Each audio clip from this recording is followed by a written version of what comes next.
All right, welcome guys. Where I want to start with this, and I had like so many, like I'm like thinking about an intro and all of that, and where I think the best place to start is, and hopefully by the end of this, I'm proven wrong, and I think hopefully it'll inspire people to want to go into that profession. But in my mind, becoming a mortgage broker doesn't figure on top of the list of like wanting to be a dentist when you're young or wanting to be a doctor and all of that. But I don't know if that's how your story went or how you got involved into that, but I find it's like hopefully it was because you had this passion to help people and to be a part of, I think, one of the most beautiful moments in life, which is home ownership, right? And I think you're part of that little group of superheroes that kind of makes that happen.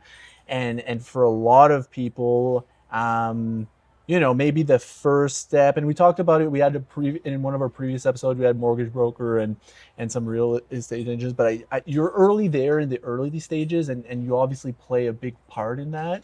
And on the other end, what I'm really excited to talk about, and I think hopefully it's a lot of the questions that probably would be relatable with people that might be watching this is I've always considered myself someone that sucks with money. So hopefully the stuff that we talk about here will kind of like shed some light on things that you can do in order to make home ownership something more feasible. And I think right now we're obviously in that period where, for young people, it might be something that they're considering it may never happen. It could also be something where people that have been in their mortgage for 3, 4, 5 years and it's the first part of their mortgage, they're a little worried about what's coming up.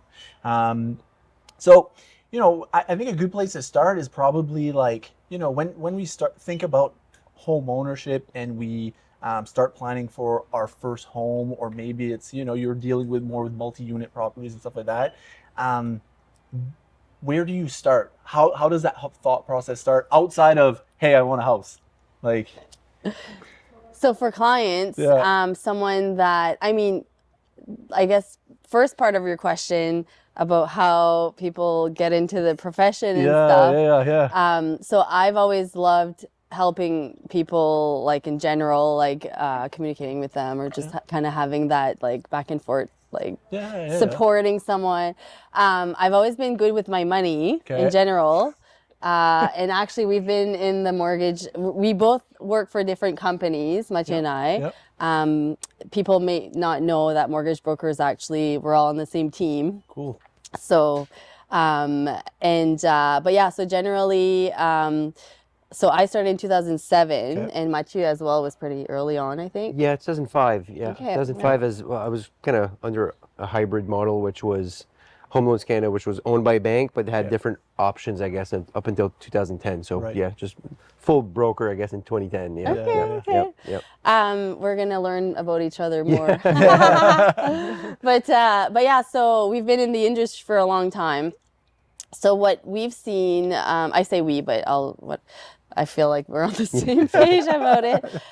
There's been a lot of changes throughout the years, like for all of the types of Yeah. mortgages Yeah. and like the requirements and all of Yeah.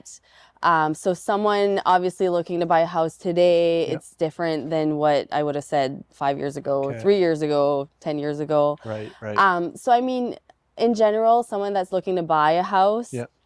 their first house, I would say, is definitely just to look at one, like their finances in terms of Right. like, am I like what choices am I like making right now? Yeah. Like, where's my money going? What's my goal? Like, it's kind of setting yourself a goal Yeah. of like, okay, if you want to buy a house, that's like first step. Like, okay, I Right. know I want to do this.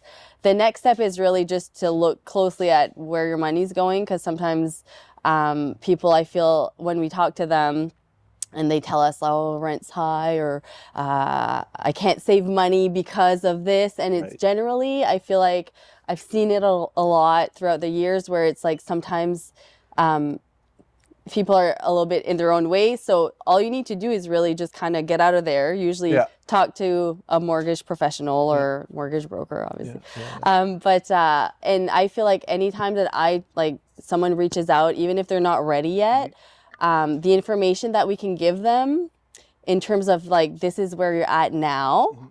Like, this is where you want to be. This is what your credit looks like.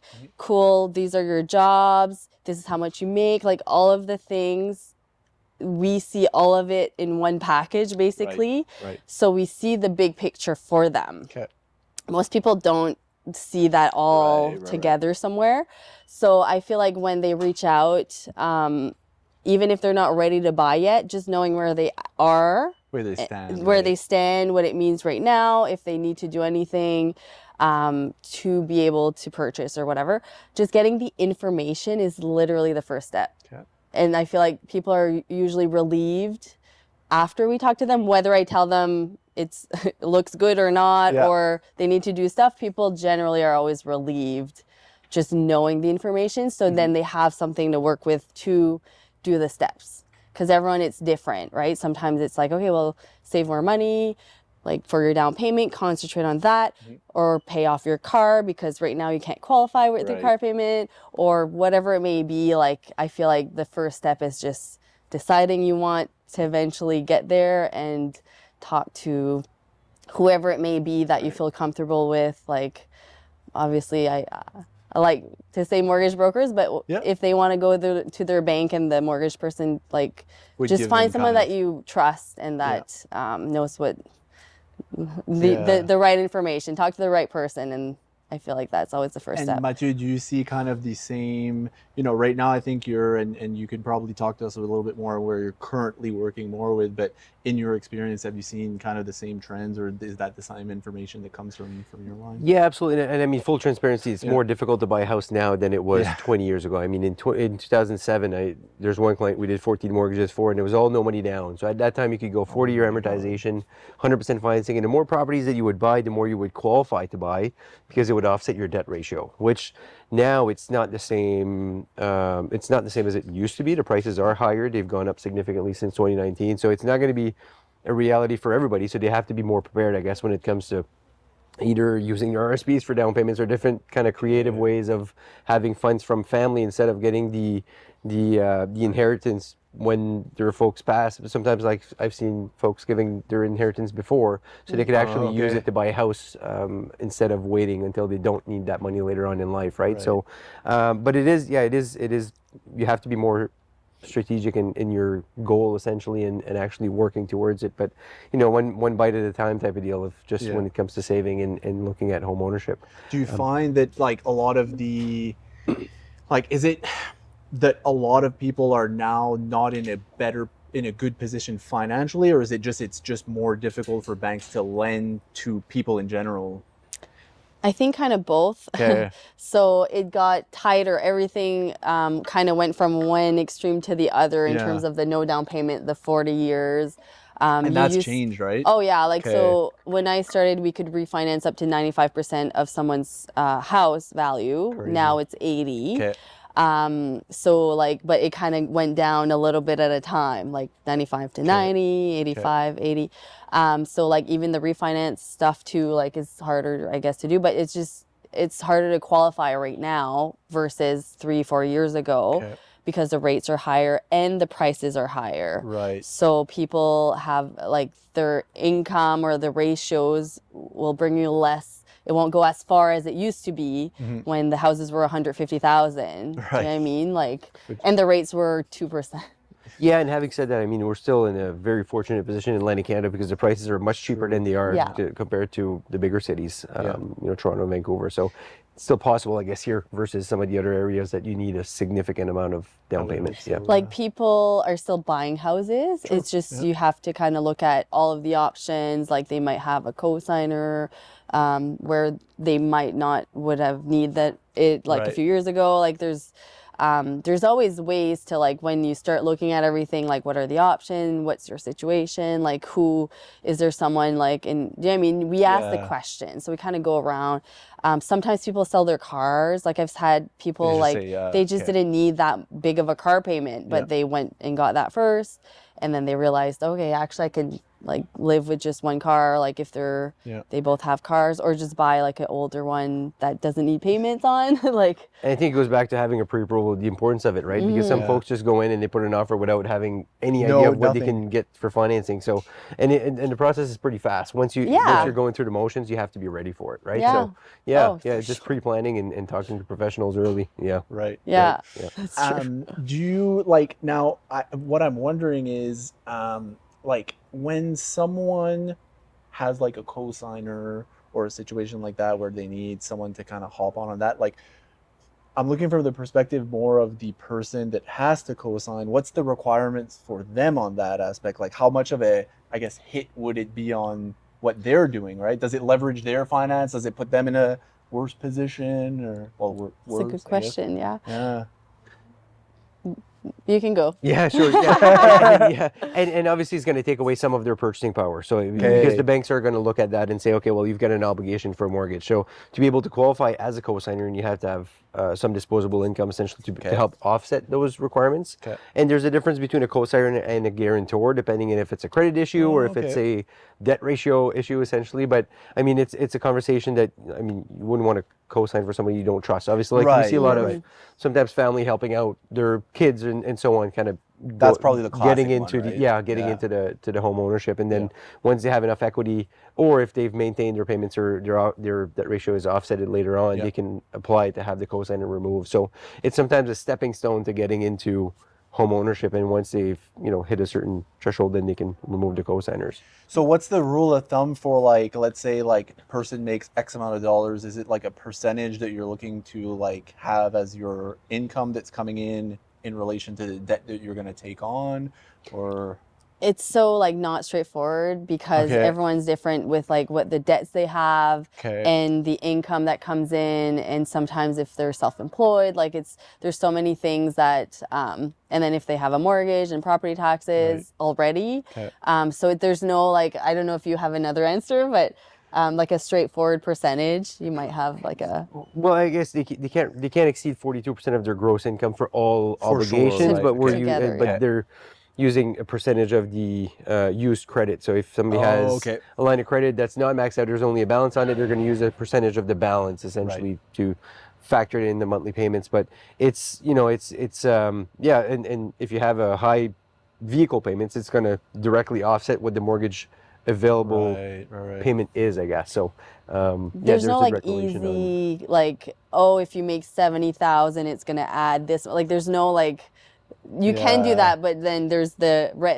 payments that come in, and like it's like a big puzzle so there's no like straight answer. When people ask me like, oh, how much, when they send you a message on Facebook like, oh, how much income do I need to buy a house, it's like, well, that's a and I kind of put myself in those shoes there. Is like, I remember when I bought my first house, is like, you try to remember the situation that you were in. I remember when I bought my first house, I was still working in the service industry, so like it's not a income that's reflected on your pay statements, right? And so I had a cosigner and all that, and thank you, Mom, but it's like, it's a situation like that where you think, okay, well, it's still possible. And mind you, like, to your point earlier, is like, I bought a house when there was still $150,000, which today I'm looking at it in hindsight, that position I was in there, impossible that I could have afforded it, right? So it's a little bit challenging like that. Now, go ahead. And I think on that, so in commercial lending, it's the same as the residential, like every lender's got different criteria. So just for an example, like some lenders will use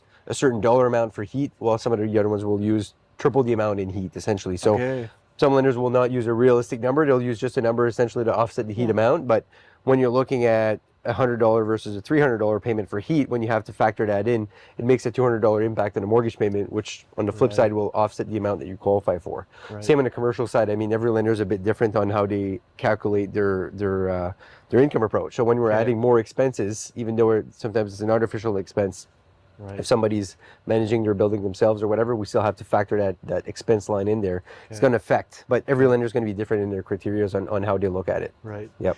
Now, kind of, I'm curious to see, like, where does a mortgage broker go and get their mortgage when they buy their, like, do you get it from yourself? Like, Some lenders don't. A lot of lenders don't let you send your own Okay. mortgage, but you can. Actually, there's a few. I've done my own. Yeah. Okay. Yeah. Nice. Yeah. And so how was your, like, you obviously, you both own your property, right? How was your experience? Like, what do you remember from it? And are there things that you can look from your experience and be like, oh, I wish now, knowing all this wealth of knowledge, I could say like, oh, I wish in hindsight would have known this better. Yeah, I mean, look at it strategically on the commercial side. I mean, I'm not on my own house title. It's only in my wife's name, essentially, because when you're looking at doing different business moves and stuff, you want to have the asset and the liability on somebody else's name instead of your own. So there's different strategies that I recommend to my commercial clients, saying, okay, well, if you want to maximize your financing, you want to remove or limit your liability on anything that's non-income generating. So some of those aspects are things that I've learned myself, I guess, and that I kind of teach to my clients as I go along. Yeah, that would be one component of it, I guess. Yeah. I mean, I feel like having your team of people. So like when you're buying a house, you have like your mortgage person, your realtor, lawyers, like, and then if you're in commercial or rentals or whatever, like having like your financial planner and like obviously there's surrounding yourself with good people. Well, yeah, you just kind of have to have like the professionals in every kind of aspect of where you don't have to learn everything on your own and try to figure everything out and Google everything yourself. Like ask the real professionals, right? So I feel like having like throughout the years we kind of built that. And like our accountant too. Do I mean like having businesses, like that's what we needed to one thing at a time. Like it kind of built up to that. But having the right people where you know who to ask your questions and just the information makes like the biggest difference. And that's a good point because the information is always changing. So I never quote information unless I validate that information, because whether it's any type of advice, essentially stuff is constantly changing, whether it's the taxation of it or a process and stuff. So you have to be able to search that information or ask, the folks that are in that industry. Yeah. Like your accountant calls us all the time, like, oh, something came up, like, and ask questions like, is it going to apply to you or not? Like, and it's like, thanks for being in my corner. Like, absolutely. That's true. Eh? Yeah, it's crazy how like any part of life, like, having a good set of people around you that can give you that advice, like, and unsolicited advice sometimes, right? So that's now obviously we talked about like the residential side, but like I think a lot of people sometimes are eager to figure out like, how do I get more into the first investment property, right? Or get into investment, and that would be more on your expertise, right, Mathieu? Yeah, absolutely. So I've been a real estate investor myself for 19 years, I guess, and that's how I kind of got into commercial lending, because I was doing that on my own and then buying properties and selling them. So I figured I could share and share my experience with clients. So I guess to go back to myself, my first property I ever bought was a foreclosure, and then I kind of refinanced that property, bought a 4-unit owner occupied, and then just kind of grew from there. But you want to start with, I mean, capital for down payment is the number one requirement when it comes to multi-units. Although we can go up to 95% financing on 5+ units, especially on new builds, where we can go up to 50-year amortization with the new CMHC-MLI program. However, there's still a requirement of a 25% net worth of the loan amount. So starting small and starting with something that's manageable, I think, is the number one. So if you're looking at 4 units or below, it'd be 20% down, and 5 units and above, it would be as low as 5, but typically 25% if it's a conventional deal. And sometimes I've seen partnerships happen essentially because one person has the motivation, the other person has the capital, but they don't have the motivation to manage or uplift the property. So that's where those are great partnerships, where they can come in, one has the capital, the other one will basically manage it, and they form a joint venture agreement in place. So that's one place to start. But yeah, just something that's comfortable, because if you take a bigger building too fast, I mean, if there's something that happens, you have to have the capital to fix it or keep it going, I guess, the cash flow and so on. Now, how many, like, maybe in more recent years, how many, like, because right now I'm sensing that, and maybe it's more in the bigger cities, but let's just call it like a generalization of the current state of affairs, I guess, is we're thinking like there's a lot more of these corporations that are buying up a lot of these properties. Are you seeing still a lot of kind of new people getting into the game, or is it now like, oh, it's even more difficult because we got all these big corporations buying everything up, right? Well, yeah, and that's a very good point. I mean, when you're looking at all the concrete buildings going up, I mean, it's much bigger buildings, and you have to be able to carry the building up to the finish line essentially, because there's no Right. income coming in while you're building your true, building, yeah. right? So all of your soft costs and all of these costs to bring it to the finish line is a lot more extensive. Yeah. So it is a different game than it used to be. But I Okay. mean, when you're looking at smaller municipalities and still stick frame buildings, Right. those are more accessible when you're building something that has a 6 or 12 unit versus a 7 unit building. Right. Yeah. Right. So, but it is, yeah, to your point, there is bigger corporations and REITs that are purchasing And these probably buildings. in Moncton too, eh? It's Yeah, getting more yeah, and more. Moncton, and especially, well, we've got an office in Halifax too, but Okay. Halifax is growing extremely fast too, and a lot of cranes in the air in Halifax also. Now I've heard, and I don't know if it's something you could answer, but I've heard like now in Halifax, one of the big issues that's happening with building is that there's not a lot of areas that are left to build without having to do major like breaking into rock and like working with a lot of like things that happen even before the foundation happens. Have you seen that delay projects or even make the financing difficult? Yeah, I guess, and we typically play in the $250,000 to $10 million space. Okay. That's pretty much our space. Like we Okay. don't tend to cater onto the big projects that like, but there is some projects that take a lot longer essentially when you have to deal with that stuff. But we see a lot of like Halifax is looking into uplifting some of their units where they're allowing to go higher. So anything that was already okay. approved, they're allowing to go higher, and to create more density. So, and again, these projects do take longer to get to the finish line because there's more infrastructure and So is Moncton shifting a little bit like that too? Have you seen like some yeah, of the... it seems to be. I mean, the longevity of a concrete building, I mean, is there's Right. it's longer essentially than a stick frame, and it's a better soundproofing quality and so on. So, but yeah, there's a lot more concrete than there was. I mean, if we look back 10 years ago, it was a whole different landscape here than it was. Yeah, it is That's changing true. pretty Significantly. rapidly. Do you think, like, and this is kind of an open question for both of you, do you think Moncton's going in the right direction right now with going up versus wide, or like do you see some limitation? Like, what are your thoughts about that? Yeah, I mean, we need density. We can only go so far, like, but we still lack certain things. I mean, we don't have a great transportation system. That's true. We're really not so much built for it, where like we don't. Yeah, so we're limited in our capacity of what we can do based on our transit, and not everybody moving to Moncton is used to the way that everybody has a car and is parking in front of their house or parking in front of the store that you're going in. If you look at even Halifax, I mean, you're walking to different locations. You're not driving and parking right in front of the building. So there's kind of a mindset switch that has to happen too with the way that we do things.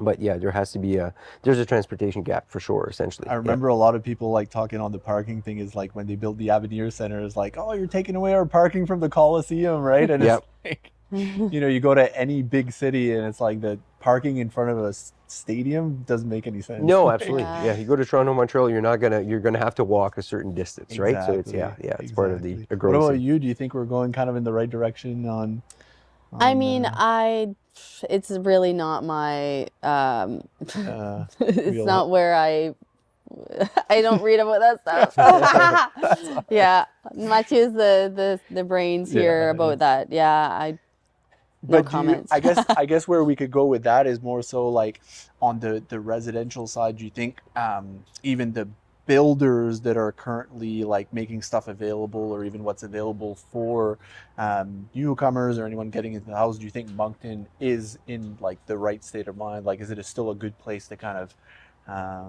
build a family in, maybe? Yeah. Oh yeah, no, it's definitely like very affordable still compared to other places in Canada, like 1,000,000%. And I feel like obviously like a few years back, construction like slowed down for like years. I remember like it was kind of like people didn't build anymore, and like I don't know, 2013. I say a few years back, it's probably 2013. But there was a long time where I felt it was just buying and not building, and now I feel like it's the opposite, where it's like they're building everywhere, which obviously we need it. There's so many people coming in, a lot of newcomers, and a lot of newcomers do buy like fairly quickly, or that's their goal.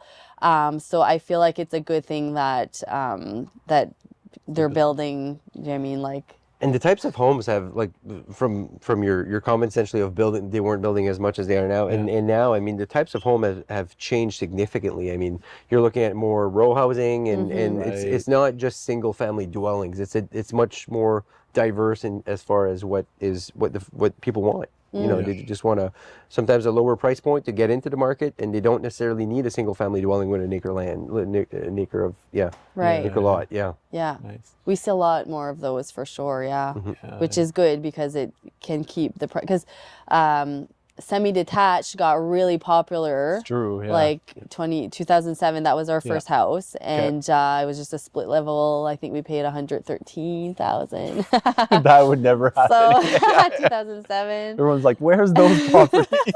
So, but yeah, like it got people in homes, and it got really popular because it was so affordable. Yeah. And I feel like it's still the same concept right now, even though the prices are higher. But like row housing and like townhouses, like it's definitely instead of renting, if you can buy one, like it's definitely a good starting place, right? So yeah, you start your timer on your equity, right? Like I mean, we've seen, and for a long time we haven't seen much appreciation in pricing, like from 2005, I guess, to 2019. There wasn't much really of a like the much it of a was movement, very and minimal. and we were overdue, I think, for a reset because it was more expensive everywhere else. But now we just have that new threshold of purchase price. That's, you know, if as soon as somebody can get in, it's not going to stop going up. Like it's not going to go. It's not going to go the opposite way. It's going to. It's just it happened all at once where people were like not ready for it. Yeah. But it's also so prices went up, so to get in is a little bit harder, I guess. But then the other side of things is everyone that already owned a home, which most people that are in, do you know what I mean?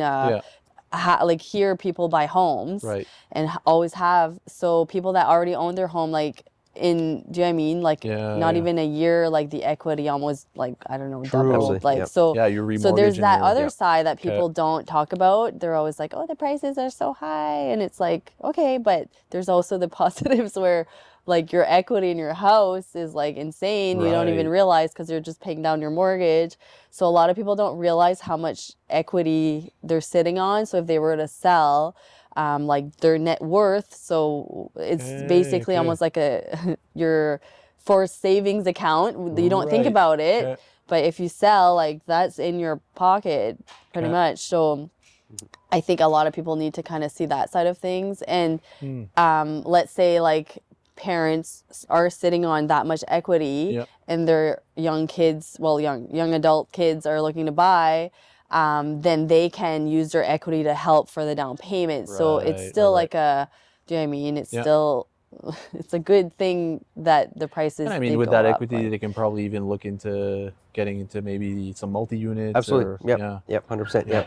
Yeah, just securing a home equity line of credit. They can use that for their down payment on securing something, and then afterwards, like the tenants are paying the mortgage down. So it's a strategic investment. Absolutely. So do you see, like, I want to talk a little bit too about like things that you maybe would tend to now getting into more, like once somebody has a home, or if they've had a home and you're thinking about some of the horror stories that might have happened. Like, what are things that people should be like not doing when it comes to even their first or second or third property, that you're sensing that it's I don't know if it's a difficult conversation. Like sometimes it's like at the end of the day, it's their choice, right? And well, on that, if I may, I guess. I used to see clients come in and we would be able to qualify them for a lot more than what they should be buying, because we don't, like, underwriting doesn't factor in daycare expense, vacation expenses, like all of extra expenses, lifestyle expenses that people will incur. If they have an expensive lifestyle and it's not being factored in, then they could be coming up into troubles. And especially like with now, where the rates were, as low as in the high ones essentially, insane. And now renewing in fives, that's going to be a jump in mortgage payments. But in the ones wasn't realistic that it was going to stay there forever. It was just, it And was it's crazy that they said that it was gonna stay. yeah, They're and it was very unrealistic. It was optimistic. not Yeah. sustainable, essentially, to be that low, right? So anything under 5%, in my opinion, is still a gift. Like, I mean, when you were Yeah. looking historically in '81, it was 22.75. So Yeah. I mean, it's Credit card levels. Yeah, Yeah. yeah, exactly. Yeah, Gosh. yeah, That's a good point, actually. A lot of people, I feel like, because the rates went up and now they're renewing, people that own homes are renewing their mortgages. We get a lot more people calling in that used to always go to their bank and just sign the piece of paper because it's easier for them, or they feel like it is. Calling us and asking us like, hey, I just want to know all my options. Like, I feel like people kind of woke up like, oh my gosh, like, okay, like it's going to be $400 more a month or bi-weekly, like depending on their mortgage. So I feel like there's been a lot of, it's been a big wake up call for people where their expenses, how they were able to get away with living an expensive lifestyle, not really checking anything, like whatever, it's fine. But now that the like mortgage amount is going to change quite a bit, like when they renew, I feel like it's been a big wake up call for people, like looking at their finances and like thinking about like, okay, well, where is my money going and why? I mean, we make so much. So the biggest thing I think that people don't realize that we see, because when we're looking at the numbers, we see the credit, we see like, so we see the whole big picture. So I feel like sometimes people, when they make a certain amount of money, they're like, oh, well, I can afford it because I make so much. And there's kind of a disconnect between like, cool, you make this much, but then you spend the same or more because they're not really like looking at it like on a budget and actually looking at like, where's my money going, and is it a smart investment, or do you know what I mean, like, is so the gap that people might have had, like that they could kind of get away with, is gone.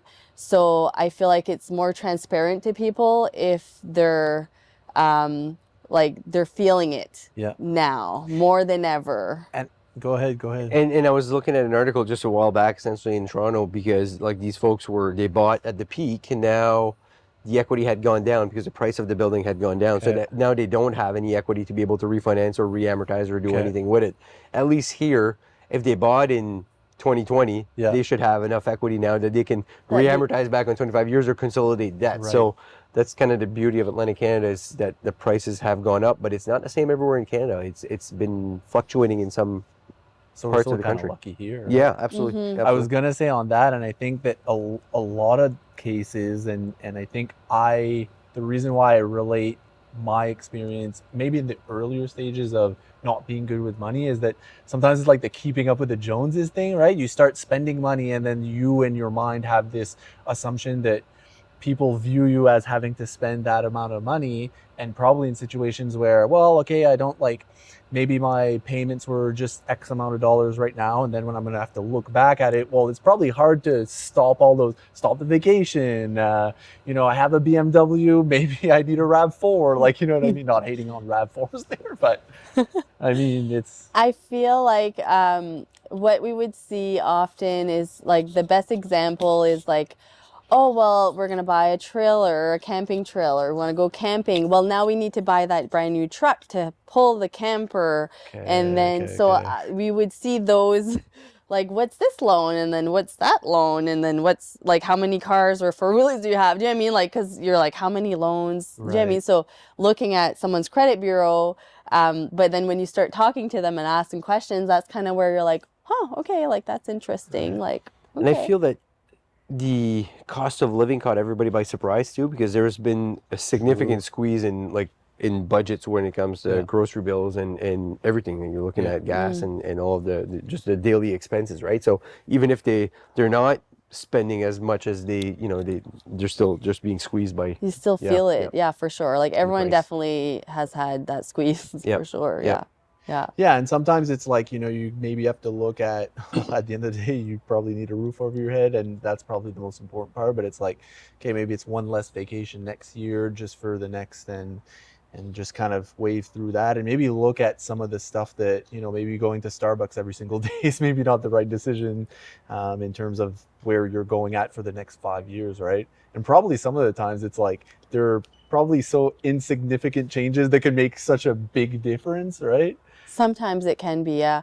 I feel like it's just being more intentional with where you spend your money and actually thinking like, okay, is this necessary? Like, you don't have to go crazy, but it's just, I feel like we kind of, especially in 2020, I think everyone was just like tired and didn't like want to deal with anything. So a lot of people probably weren't really looking at what, I mean, that was before, but I'm just an example. We were all tired for a little while, but like Now we can all wake up and like look at our things and like just look at where your money's going. I feel like doing an audit is a good, healthy way of seeing like, okay, like printing, if you print your bank statements like last month of your credit cards and your bank statement, look at where your money's going. There's probably a lot of subscriptions that we're paying for that we don't need. You're like, do you really need this or use it? And then everything else that you're like, oh, actually, like, do I need to? So I feel like just doing an audit, like, and probably a lot of people and being intentional and making choices. I'm smiling on this because, I mean, when you do have to ask for 3 months bank statements to confirm a down payment, and then, when I was doing residential mortgages, we'd have people kind of scratch off or black out some of the lines, right? Because they didn't want the bank, but it's the banks have to have that information. They need to know, but people are they might be scratching off and be like, or some of the expenses that were. We can't send this in. Sorry, we need the full. Just give us the transparency. But it's sometimes maybe just having a good look on expenses, right? Look, taking a snapshot of what's my bank statement looking like? But it's not different than anything else. Like I use the example so much in everything that I do, especially in like meetings here and stuff like that when I'm talking to people, and I relate it always to like that New Year's resolution when you want to lose weight, and a lot of people don't want to do that deep dive in like, what do I eat every day? What, like, do I actually do exercise? Have I ever counted calories? And they just omit those things because they're scared to actually address those and be like, hey, listen, like, okay, I'm, X amount of pounds overweight and I have to make some sacrifices, but I don't even want to look at the areas where I know I should stop doing those things. And finance is obviously no different, right? That's true. Yeah, and exactly your point. People are afraid to face the accountability of it, right? So it's easy for not looking at it. You're like, oh, well, I don't know, whatever. No, and then a year 100%. goes by, and then it's still the same problem, right?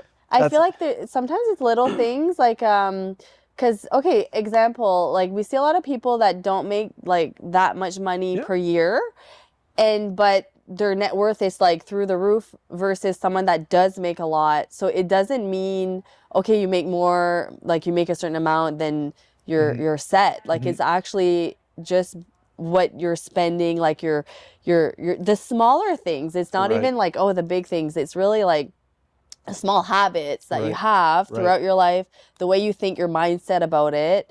Because people that save money, it's just they know, okay, I don't need that. It's not going to make me more like happier. I'm happy. I'm content with this, and I don't need more. This is because sometimes when you make more, you're going to spend more always. Like there's like, it never ends.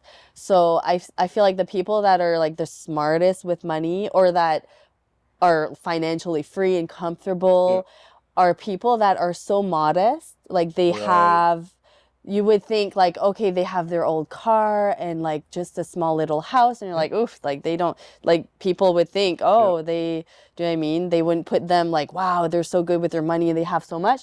But we see the background stuff and we're like, whoa, your net worth, like good for you, your car's paid, woo. Like when people have like old shit cars, I'm like, good for you. I'm proud of you. Like, I'm like, good for you. I love that choice for you. Like I get excited. I celebrate it. And they're like, oh, okay, good. And then, cause they think they probably feel the judgment from everyone else. Like, oh, I have this old car. Like, but I love like cars that are paid, or like, I get so excited. Anyways, because it helps for them to buy houses. Like it gets them further in life. Do you know what I mean? Like it's like actually a big deal. Like, do you think like it is maybe one of the common issues when it comes to being in the right position financially and not making it a stress? Is it not so much about like reducing your spending, but getting in more of a saving mindset? Because I find like sometimes it's like, okay, I was making $80,000 a year last year. Now I'm making 150. So it's like, oh, I have $70,000 more now, instead of being like, okay, now what can I do with that $70,000 to save or put aside and make that money grow? I feel is one of the common issues. I go ahead. Yeah, and it's just about creating habits, essentially, like just putting money away monthly, and it's just about consistency, right? People are stacking money away and just kind of building their portfolio. And if it's taking from your bank account and it's moving over to another account, it makes it a lot easier because it looks like a payment. It's gone, out of sight, out of mind, and then it's just growing, right? So. And there's different ways that I've learned throughout the years. So the first time I heard about like type of insurances, like I don't do insurances, so I'm not, but my financial advisor, because we're self-employed, we don't have like disability or critical illness or EI, whatever. So if we get hurt or whatever, like we don't have anything really, right? So when he explained that to us, like, okay, there's certain products that you can get. Obviously, we pay in them for it, but there's like products where like if you don't use it, that money comes back. So it's like a forced savings. And I was like, why doesn't like everyone know this? I was like mind blown. In 2012, I remember we were in that office signing papers. I'm like, this is crazy. If we don't use it, we get this money back. Like, what do you mean? Like, so we're covered and we're going to get, like, I was just mind blown. Yeah, and I think that's really important to do at a young age because it's all based on age too. So if you're taking those products younger, it's cheaper. Like your premium's cheaper because the risk is lower. So if you're coming to those later in life, then it's going to be more expensive, right? So I think that's a number one. That's a takeaway for me. Is just get all your stuff in order at a young age, like your insurance, like your disability insurance, your will, like all of these things. Essentially, get them done early because it's more expensive. As morbid as it'll sound, you never know when you're gonna die, right? Yeah, exactly. And it's just about being ready for like, and it's not for the person that's gone. It's the person that has to deal with it. I've seen people, some folks without wills, that it just creates a mess, like for the family of going through. It's so simple to do before something happens, but that's why like we forget to do it. We're like, we'll do it. So sometimes when someone will talk to me about like, oh yeah, we should get a will, and they're getting their mortgage done, I'm like, I'm going to tell your lawyer that you want a will, or talk to them about the will, because that's the time that you need to do it.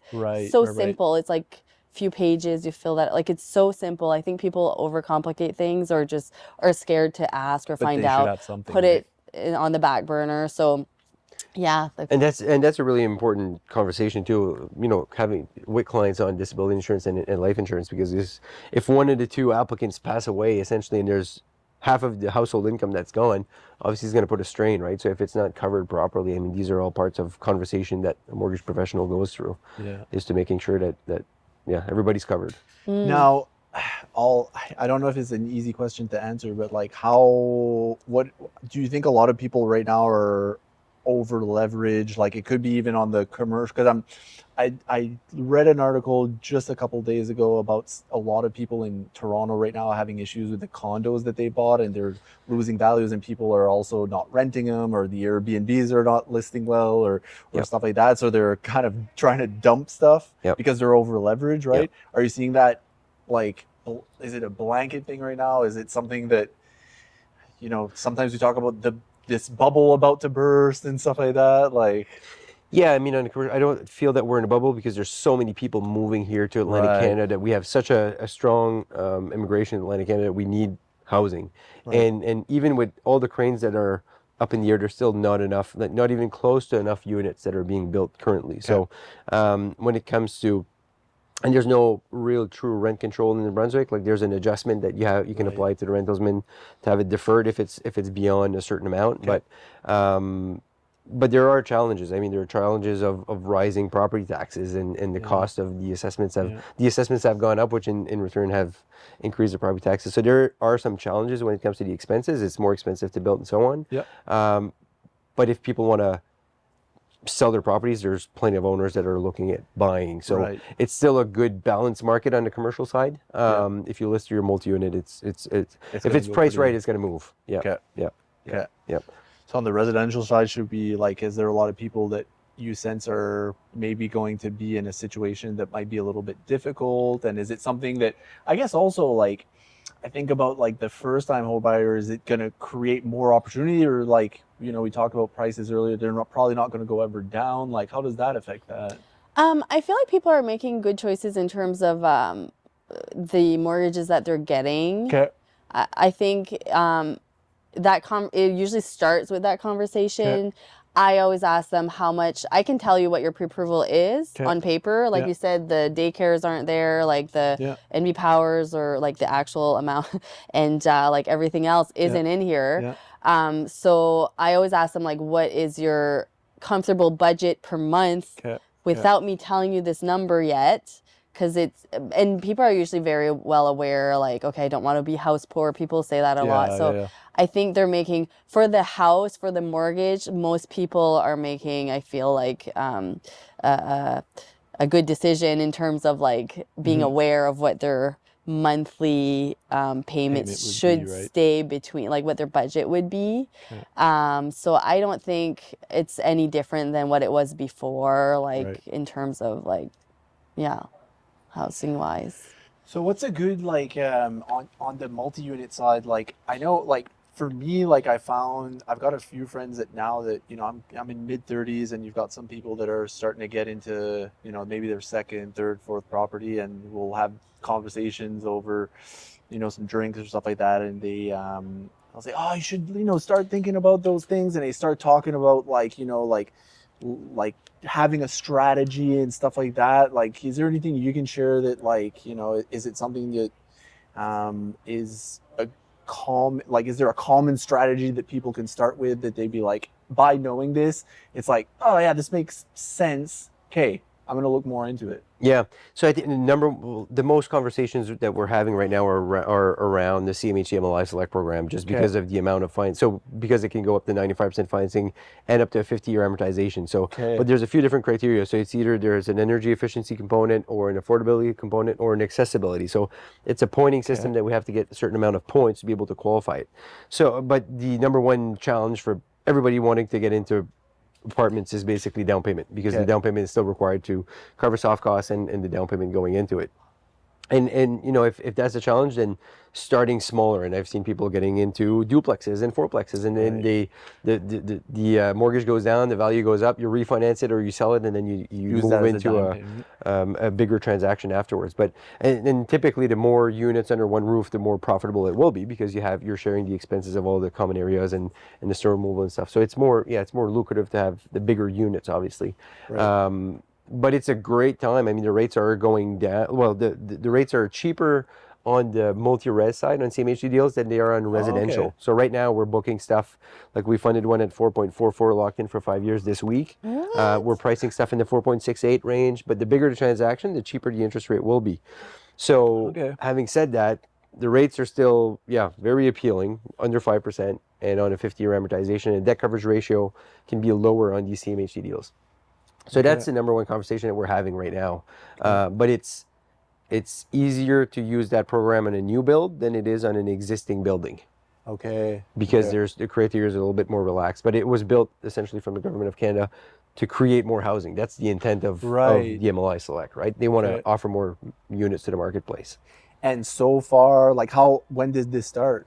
2022, if I'm not mistaken, is when it was kind of, CMHC has always been insuring multi-units, but revamping their product to go at a higher loan to value. Have you seen a lot of upside to it? Absolutely. Absolutely. There's a lot of people using that program just because we can qualify folks for a lot more. And I mean, just, you know, going into a $5 million building with 250 grand down is a much different conversation than 1.25 million bucks, right? So when you're looking at these numbers, it's a much, like, you can do a lot more projects. So you can stretch your down payment a lot further and have more units, essentially, right? So definitely a great product to do. And it also depends, like, where they're at, like, in their like, do they have just a few houses or like duplexes? I mean, like, there's different levels of obviously like strategies of like what you should do. Okay. Like someone that wants to start that doesn't have anything yet and they know they would like to get into rentals. Like if they buy their first house, which is a rental, so if it's at least a duplex or triplex, or then you only need 5% down if it's a duplex, instead of 20. So if instead of like buying your house first and then buying a duplex, your house is 5% down, the duplex would be 20%. Right. Any rental is 20%, like regardless. But if you're gonna live in it, then owner occupied changes that. So if someone starts with a duplex, then it's only 5%, and then you can buy your house if you still, you know what I mean, like, and then keep that one. Like there's. And that's how my first fourplex that I bought was owner occupied. So I could call it. And triplex and fourplex you can buy with 10% down if you live in them, right? So at that age I was pretty young and bought that building on Champlain with 10% down. It's like it was kind of a no-brainer at that time, because then you had all of the other ones, and then at a certain point you just kind of move out and kind of keep use going. the equity and do other things, right? So but it's that's a good point, and it's much cheaper to get into a residential 4-unit or less. When it comes to the acquisition of it. Commercial has a lot more fees, the appraisals, the phase 1 environmental reports, like the lender fees. There's a lot more fees on commercial lending than there is on residential. And it's pretty fast too. I mean, you guys are getting approvals. Quickly. A lot quicker than the residential. Residential would be 4 to 6 weeks. Once we have all the documentation, you guys would be days. We can close within, we can get the approval, and then it's just to go through the documents and get it. Couple of days. Maybe like 3 weeks total, like 4 weeks. Is it like to close from the start to like closing it?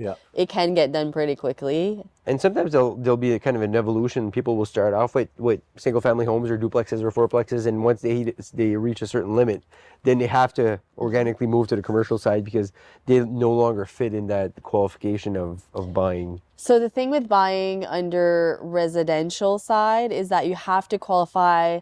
Your ratios need to work with your income, with all of the buildings you have. They have better offsets now, the banks, than what they used to like a few years ago. But for a while we could only use 50% of the rent, but all of the full expenses, so property taxes and heat and all of that would still be full expenses, but only half of the rent. So most people, it would bring your ratios up the more like properties you had. So it got to a point where it's harder. Some lenders, they're all different. So which is what like one of the benefits with mortgage brokers, that we have different lenders. So we're like, oh, for you, this fits better. It'll qualify for more or whatever. So we can kind of see where the best fit is. But it definitely gets harder to buy more and more and more when it's under your personal name, when it's just duplexes, triplexes under 5, like. There's a point where it no longer works, like ratios wise. And that's where we step in, and that's where we help residential brokers with their commercial deals. And there's one client, for example, I remember years ago, we did a 24 unit for, and he had no income. He was at university doing his master's, and we funded a 24 unit with 25% down. Had the down payment, and the building paid for itself. It was performing well, so no issues. We had 75% financing on that building. So when it comes to, so that's the evolution. And sometimes we have business for sale folks that don't declare much income on their tax returns, and because obviously they would pay a lot more taxes. So it's totally fine on the commercial side, but it's not on the residential. So that's where it's a differentiator when you're looking at the qualification of these buildings.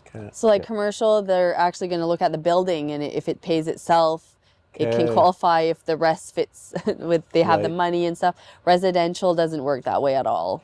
How do you like, on new builds, how would you make a projection on like how much money should it produce? Absolutely, yeah. So we're looking at the projections from the clients, but we're also getting the appraisal before they start building. So we know once it's done and complete what the value should be, and then they're looking at the market rents of what they would be what renting it would be for. approximately, right? Yeah. So we have to submit that on our application essentially to CMHC, for an example, get all of the criteria, and then it has to be, you have to match what we're putting on the application essentially when you're renting it out. So you have to have to be comfortable with the numbers, but it's being validated. If it's under 24 units, it's being validated by an appraisal. Now, and I'm thinking about the question. I'm thinking maybe it's a stupid one, but no stupid questions. I guess. No stupid I'm thinking question. like, obviously, like when you build a new property and you have nobody, let's say you're doing 100 unit and you've like you're you put your down payment and then you're building this and it's only going to be done by in a year and a half from now, like they're obviously paying monthly payments through all of this, right? Yep. Like, and typically interest only, so you're carrying the interest of the debt essentially moving forward, but it has to be forecasted. You have to have the funds obviously to carry the project, and the builder's insurance risk and all of these components have to be factored in. Yeah. Do you have you seen situations? Obviously, we don't want to name names if ever it happens, but have you seen somewhere it's like, okay, everything looked good on paper, and then it just falls up like shit hits the fan? Typically there's a lot of scrutiny in the application. You're going through a lot of hoops, so I mean there's a lot of set of eyes that are looking at projects too. So when we're getting approvals in place, typically the banks are not there to take any risk. So right. I mean, we also do private lending. There's private lending sometimes that we'll have to use private lenders to do certain transactions as a stepping stone to getting to the finish line. Private lenders will take more risk because they're relying on the equity of the property and the exit strategy, but on the bank deals, the bankable credit unions or CMHC deals, there's a lot of underwriting and so time like spent private lenders, that would mean like it's like someone that is going to lend their personal money. Well, their like it could be whatever, however money they. And kind of a selfish plug I guess in here is I'm the co-founder of East Coast Private Lending, so you can only be licensed in one of the criteria. So I'm licensed in Expert Mortgage Group, but East Coast Private Lending is our private lending company, which we have a team that manages the funds, but we represent investors in that company that deploy their money into real estate transactions. So if somebody needs money short term, 6 months to 24 months, rates are more expensive. Like first mortgages are $12.99, second mortgages are $15.99, but it's a good fit sometimes to be a band-aid solution to getting to the next step. So we've used that for acquisition. Like we've done 100% financing on acquisitions when there's equity in transactions, and then we can refinance it with a traditional lender afterwards. So there's a bunch of different strategies to get in, but there's less deals now with equity on the table. I mean, there's a lot more activity on transactions, so it's not as often that we'll see a property discounted by 20%. Like, I mean, And so I guess on the side of like when you're doing like a private lending deal, are the requirements or the criteria is less severe? Like it's just like they make an assessment like, is this a good investment? Should we? Absolutely. So there's an appraisal on every transaction, and there's a viability kind of internal study of, yes, does this make sense? But it could be somebody that started to build a house, they ran out of money, they need money to finish the projects. Banks don't like those transactions, so the private lender will come in, step in, finish the deal, and then it can be brought to a traditional lender afterwards. But they take a lot more risk. But there's not as much tolerance either. I mean, if there's missed payments, obviously the property is the security on it, right? So, and they're like a private lender is probably taking like if the money's lost, right? There's like just like a bank, I guess the bank would lose, but I guess and the private lenders never go beyond typically 75% of the appraisal value. So there's always 25% equity in the deal. So private lenders are not going to step in and do a second mortgage up to 100% financing. There has to be equity, and we've seen, I mean, on the private lending side, because there's equity, it's cheaper or more advantageous to the borrower to sell their property instead of letting it go to default. Because they sell it, they keep the equity. If it goes to default, then it's sold at a much lower price, right? So, Now, how do you think this looks for young people that are getting like I'm thinking more like a 14-year-old or a 15-year-old dreaming about their house in 10 years from now. Like I remember my goal in my mind was like by 25 I need a house, and I remember like getting to 25 I was like I don't have a house yet, but it was pretty close. But how do you see this play out? Like, I think a lot of people, I think there's a shift in a lot of like where things are going, how people live their lives. So I think the younger generation might not want to buy a house that much as what we thought we needed to, and what the plan was, step 1, 2, 3. Like people like to travel, like young people, they can work from anywhere. Like I feel like there's a big shift in that where they might be okay with renting or living somewhere else, or not having that big need of like, I need to stay in one place and buy a house and all of that. So, I mean, not that I'm not obviously I talk to people all the time that want to buy Yeah, houses, but that's how I see it. Like that, I there's agree always on a that shift, point. and also I think the way people are living their lives, the younger generation, when I talk to them, I feel like they're very smart in like how they see things, and they question a lot more in terms of like, okay, well, do I even want to do this? Like, I don't even, do you know what I mean? So, I feel like if that's the case, like it's fine. Maybe they're not buying as much into the dream that like Yeah, they're we gonna got create from our their, parents, right? yeah, I think they're gonna create their own, like what makes them happy, which I see people being more content with like, I'm gonna make less. Like let's say like a tiny house, like someone Yeah, wants to live yeah. in a tiny house. I love tiny houses. When I see them, Really I get awesome. excited. Yeah. I couldn't live in one with like my family, obviously with four No, no, people, no. Yeah. but I sometimes fantasize about it. I'm like, if I was single, 35, and I was like, yeah, I'd want a Yeah, yeah, tiny yeah. house and just read books in a corner and not have to work as much. Yeah. Do you know what I mean? So I feel like and a lot of them see that side of things where they're like, oh, if I can make less and be happy, work less, but my expenses are less. Like I see Right. that kind of mentality a lot more with the younger generation than like wanting all these like fancy things or like des Yeah. bébelles. Là. Yeah, and I think there's a whole shift essentially in the needs. And years ago, I forget, maybe it was about 10 years ago, I had the plans to build a 14 unit with all micro units downtown Moncton. And at that time, I didn't pull the trigger on it because I was really uncertain of if it would be rented. Right. Because it was micro suites Right. and it was really kind of tiny. Now it'd be a perfect fit. But to your point, I think the younger generation is wanting a different kind of lifestyle than being kind of house poor, and they might want to live in the country. And now they can, because they can work virtually for a lot of people, right? So you 100%. can work for a big company essentially and live where you want. So it's going to be a different kind of mentality. Yeah, yeah. Yeah, I would agree on that because I've seen even like, we're when the pandemic hit, we stayed open, obviously, but a lot of our administrative staff went home and worked from home, and anything from there, our company even made a shift. And we're like a traditional industry, like our mom and pop hardware store, like, the ownership group at the time was probably thinking like, do we pay these employees? Like, are they going to work from home and stuff like that? And I think, obviously we've accelerated that process and made working from home a more staple for even our generation and beyond. But I think the younger generation was always waiting for that opportunity. Now that it's like,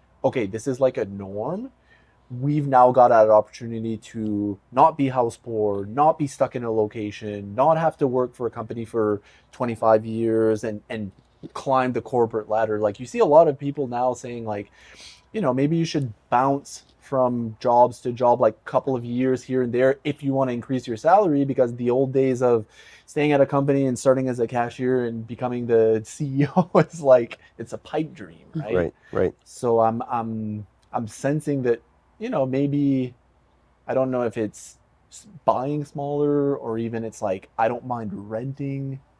Like, And I think it's really good for East Coast, like for the East Coast too. I mean, because we have something to offer here, and we've seen a lot of people move here essentially because housing is more affordable. We have less traffic. We're not commuting an hour and a half every day, right? So might be great for Atlantic Canada, and continue to be great for Atlantic Canada, I think, just by the way. But it was always my dream. I'm part of a business group, and one of my goals with that business group is I wanted us to be able to do 95% of our business virtually. okay. And we're funding stuff across the country now. So I mean, it's and the staff is basically, the team is diverse kind of everywhere in Atlantic Canada, which was just a dream at a certain point, but now it's adopted by everybody. Like, it's not the same mentality as it used to be. It's okay, I guess, to meet somebody virtually on Zoom, but I don't have to drive to PI to meet the client, right? So it's a whole different shift, different game. I'm still having like the Zoom thing. I mean, we obviously have gotten used to it, but sometimes I'm like, sometimes it's nice to just have that novelty of being in person. And hopefully, like, to come back to the younger generation too, is like, hopefully they do continue to keep those little like nostalgic little things like meeting in person and things like that, because you do worry sometimes. It's like, we're the generation that probably had the half and half, like still had the playing road hockey and like running outside and our parents yelling for us to come in, but also had cell phones at high school, right? So we were just able to have a little bit of each. But you've got kids now that's like 8 years old, iPhone. Yep. And it's like, this isn't like your cell phone that you're pressing 3 buttons to do one letter. This is a microcomputer, right? And so a lot of their interaction, you're hearing about like more teen suicides, and you're seeing about like more bullying and, issues with anxiety and mental health issues and all that happening there. And you're hoping like, hopefully they, we obviously have a responsibility to be an example and to teach them. It's like, you can't forget about some of those things that need to continue to happen, right? Yeah, and I was having lunch with a client and friend yesterday, and we were just talking about the kids and the behaviors essentially, and how it's different now. Everything is so different with phones. I mean, they don't have to ask somebody in person to go to prom. I mean, it's a whole different game than what it used to be, right? So just to have the guts, I guess, to go out to drop a resume or whatever, it's not the same. So there's a certain disconnect that's happening, absolutely, that I hope that we can kind of keep of some social interactions. Yeah. I think there's always like a correction. So we go too much one way, Right. and then eventually people are like, oof, actually this isn't actually the best. Like, I don't like this anymore, or it's too much. And then like we kind of get back to the middle, because I think like every time there was a big, like when TVs came out, or when, I guess, like radios when they came out, and TVs and like, I don't know what else, computers, there was always a big thing about each time that it came out, like, oh my gosh, like TVs, like if you watch too much TV. But like I watched a lot of TV when I was in Memram Cook during my summer. Do you know what I mean? In high school, I was stuck in Memram Cook, and I'd watch a lot of TV, and I feel like I'm fine. Yeah. So, and I don't feel the need to watch, do you know what I mean, TV I've watched now, on the TV, like, I'm as much. I don't really that much. So it's like, I feel like we're going to be fine. It's just also, as like a mom, like my oldest is 8. Okay. And so I feel like it's always also our responsibility to like put in certain like boundaries. Right? So, cause if it's a free for all, then that's exactly what it becomes. So like not having the iPad during the week, only on weekends, like we kind of put that in place, cause we were like, oof, you're not the same person, like after being on the screen for too long. Like it was like after school, like bam, like beeline for the iPad. So we had to like we're like, like, no, we need to be the parents here. Yeah. Cause it's easy to just be like, oh, like just be busy and do other things. But we saw a big difference. Like obviously we have to adjust as it goes, but at 8, you can make that decision for them. And I feel like it's just showing them too, like the importance of not always being, or kind of talking about it a little bit, like, oh yeah, like I also feel like that when I'm too much on my phone. Right, like there's a switch, like you need to, so we can't like blame them. Do you know what I mean? We also feel the same way. Yeah. Like, and also like my phone, lately I've been feeling like, like I just want to not be around it that much, because I'm too, like, I feel like I automatically will reach for it, and I'm like, why am I here? Like, why do I have this on Instagram? Do you know what I mean? Like, why am I here? Like, whoa. You get to a point that you miss that social interaction. I just started running with a run group, a run gang, and it's just great, the social aspect of it, because like I'll be in my office and we're just doing stuff on Zoom all day long, right? So you just miss it. It's not the same essentially in having some social interactions. Yeah, it's different. I try to like intentionally do other things than like, because all at work the same, like I only see Chatel, Patrick, I'll see him around, but we don't see clients anymore really. Okay. Because we do everything like send the link, we get the stuff, on Zoom, talk on the phone, emails. I don't even really do Zoom that often. Sometimes we will, but people are fine with talking on the phone generally. So that's generally what we do. And so I feel like it's, I don't have that like, so which is why I want to go to the gym like at noon I try to plug in things. I started working from cafes a lot more because I like it. I enjoy it. I feel different. My mindset's different. I'm more productive and I just enjoy it. So it's like I see other people. So I try to like plug in more things like that because we forget that we can You create have- our own life the way that you that have the works for choice to us. do all those things, and I find sometimes you can get in a routine and get caught up easily in those things, but it's also sometimes the assumption or sometimes that fear of going out and doing something a little bit different, or being alone in a cafe or stuff like that stops you from doing that. But it's so energizing, right? Like, even I find, like,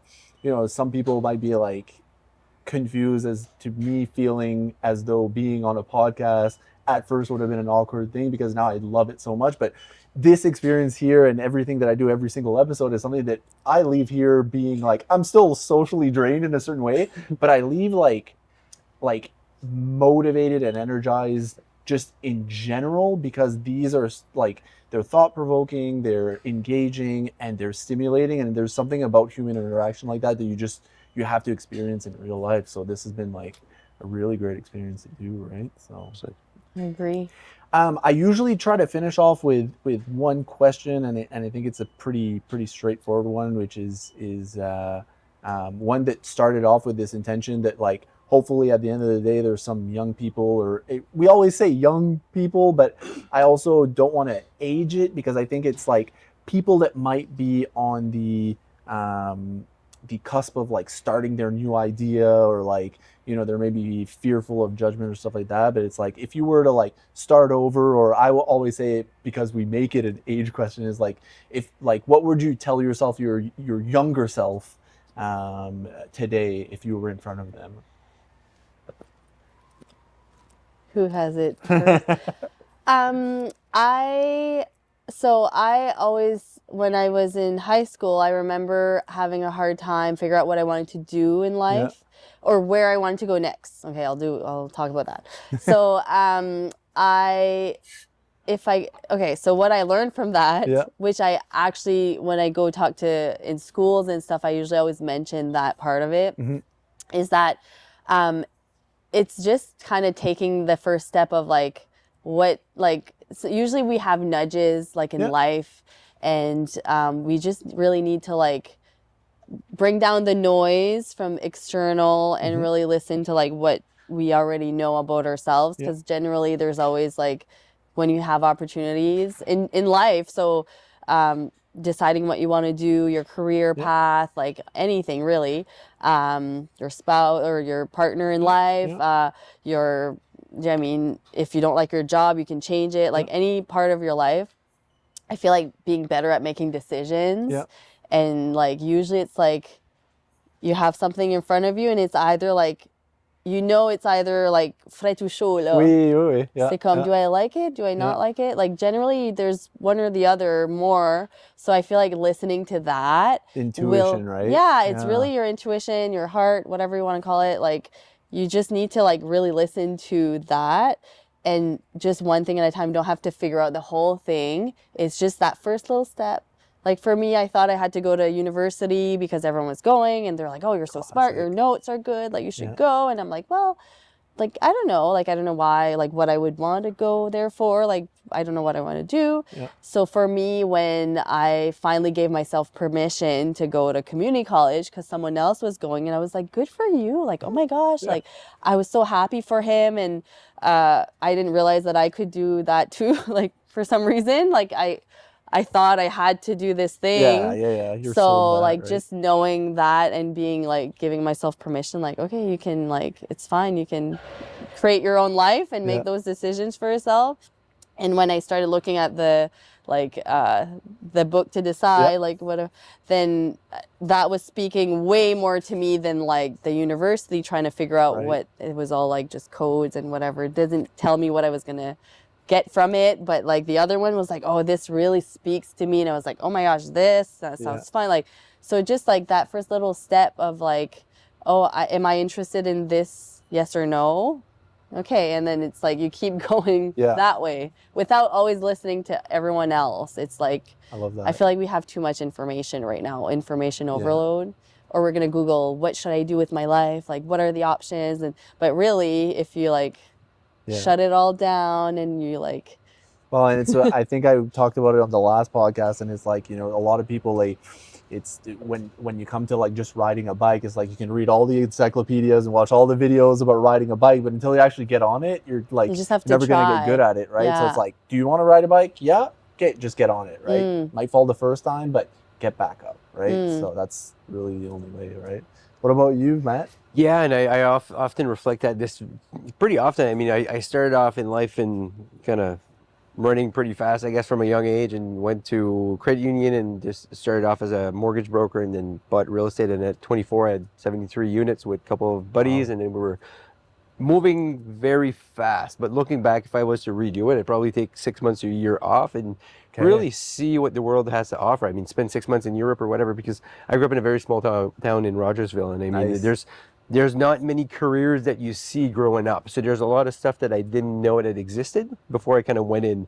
But when you're 24 and you've bought real estate and stuff, you can't go back. Like, my plan was always to go back and go to university and become a lawyer, but that's non-existent when you're at that stage essentially and too far into the game, right? So probably just to take a moment to reflect for kids and just kind of see what the world has to offer before you go too far into something essentially. And then, I mean, there's plenty of time. There's no rush, but Yeah. sometimes you're following these footsteps that you think that you have to go a certain path essentially. And to your point, I mean, you have to follow a certain trend and, do all of these steps. Mind you, it could be different if you took a year off and just kind of explored instead of Yeah. running too fast into something. Yeah. Mm. And Yeah. we do, like, as much as this area here, I think, is a really beautiful little unknown part of the world, we do live in this little bubble that I think we do have a really nice comfort zone, right? And to go out and experience, some of the, maybe the areas where there's maybe poverty that you've never seen, or even people that are living in areas that seem poor, but they're so incredibly happy, and to just Absolutely. experience that and be like, whoa, wait a minute, like maybe those things that I value, like having that Starbucks cup in my hand or having the new iPhone or all of those things, like, do they actually bring me happiness? Because I'm seeing these other people here that are like living in a teepee and like just surfing all day, and you're like, how, like, I don't have that spark in my eyes, right? Right. So it Right. is. I like that, and it's. I didn't also do any break between like going, Me and neither. I had friends that they went to Whistler for a year, and I always look back and I'm like, I think it would have been good to do, because I think it would have reaffirmed the decisions that I still ended up making, but I wasn't ready for them, and I did go maybe a little bit too quickly in getting into university, and just not doing so well the first year, and still, mind you, like getting over that hump, but maybe you need to. Yeah, and sometimes you lose your way. Like when I was 24 and I was 225 pounds, I just kind of lost my way, working all the time and constantly just driving, right? So Yeah. you kind of lose your sense of focus of what the things that you actually like and like to do. So I think, and looking back, I mean, if I'd taken a year off, I don't think I'd be very far off from where I am today. Like when you're looking at the stretch, I mean, it doesn't change much in your in your life itself when you're looking back and saying, oh, well, 1 year and 20 years wouldn't have made that much difference, right? Like Right. it wouldn't have been a real game changer any other way, I guess. So yeah. Now we'll wrap it up by saying, massive thank you. I think this was Thank an you. incredibly informative experience. I'm probably still going to be as bad with my money after this. Mind you, I've gotten better with it, but really focusing on saving versus spending, right? But how can people, like, if they're looking for something on the residential side or commercial, how can they contact you? What's the For shameless us, plug? I mean, you can find us on Facebook, on our page, Team Cloutier, Mortgage Brokers, and I mean, we have our website, but people usually just go on Facebook, Perfect. cloutiermortgages.ca. But I'm also on Instagram, where we like to do videos, and we like to keep the mortgage stuff fun and not too serious. So we take care of the serious business, but we have fun doing it. So people are usually enjoy the. And your own podcast. And I have my podcast. Yeah. That's true. Yeah, Yeah. I forgot. Yeah. And on your end? Yeah, so Expert Mortgage Group is our company, and expertgrp.ca is our website, or on Facebook. And typically people connect with us, and then we book a discovery call to see if it's a right fit for them and for us when it comes to commercial projects. So yeah, love having a chat with folks. Perfect. Yeah. That's a wrap. Thank you so much. Super. Oh my God, thank you.